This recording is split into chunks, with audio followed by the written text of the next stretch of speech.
نحمده ونصلي ونسلم على رسوله الكريم اما بعد فاعوذ باللہ من الشیطان الرجیم بسم اللہ الرحمن الرحیم۔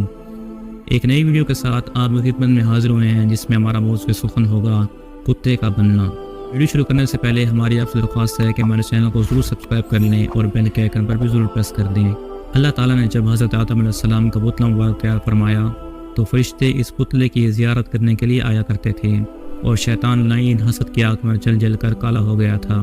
اس نے ایک مرتبہ حضرت آدم علیہ السلام کے پتلے پر تھوک پھینک دی اور یہ تھوک حضرت آدم علیہ السلام کے ناف مبارک پر پڑی۔ اللہ تعالیٰ نے حضرت جبریل علیہ السلام کو حکم فرمایا کہ اے جبرائیل، جہاں پر اس لعین کی تھوک پڑی ہے وہاں سے مٹی نکال لو اور اس مٹی سے کتا بنا دو۔ چنانچہ اس مٹی سے کتا بنا دیا گیا۔ کتا آدمی سے اس لیے مانوس ہوتا ہے کیونکہ یہ حضرت آدم علیہ السلام کی جسم کی پہلی مٹی تھی، اور شیطان لعین کی تھوک کی وجہ سے اس کو حضرت آدم علیہ السلام کی جسم سے نکال دیا گیا تھا۔